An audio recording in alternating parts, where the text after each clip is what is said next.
خبي قرشك الأسود ليومك الأبيض. كثير مننا احتاروا بآلية التعامل مع الأموال الموجودة حاليا بين إيدينا. الناس عم بتقول إنه العملة حتتغير ورح يتم طباعة عملات جديدة قريبا جدا. الناس عم تقول اضافت انه في كثير من العملات الثانيه رح تنضاف للتداول بين ايدينا، منها العملات الاجنبيه من الدولار، من الليره التركيه وغيرها من الاموال. حقيقه اليوم اجى الوقت لحتى نعرف كيف نستخدم الاداره الماليه الناجحه والصحيحه بآليه بلدنا. اليوم صار مطلوب مننا انه نحن ندور ونبحث عن استراتيجيات ابتكار ابداعيه كيف نحن نصرف المصاري. اهم شغله لازم نتذكرها دائما كلياتنا انه نحن نشتري على قد حاجتنا فقط.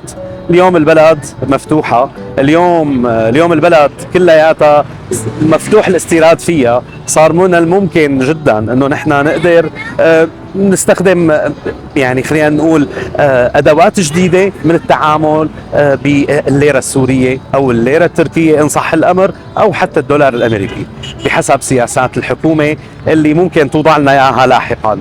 حقيقه اليوم مطالبين نحن بتفاصيل كثير مهمه لها علاقه بكيف عم نستثمر باموالنا، ابتداء من احتياجاتنا الداخليه للبيت او حتى لاستثماراتنا اللي ممكن نشتغل فيها.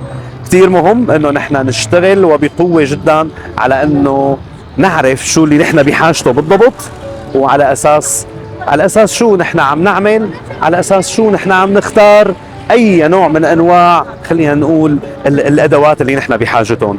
اليوم ومو بكره، اليوم ومو بكره لازم نشتغل بقى على آلية ابتكارية جديدة.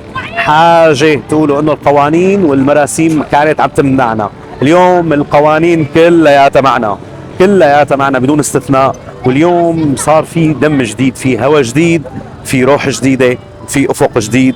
لازم نستثمروا بنجاح. فكروا بإبداعية، فيكم تنقلوا الأفكار اللي برات سوريا وتجيبوها على سوريا، وبنفس الوقت نحن مطالبين انه نحن نشتغل من قلبنا. صار وقت الشغل، مو القعدة بالبيت ونقعد ننوح ونندب. قدامنا مستقبل كثير كبير. بالتوفيق للجميع.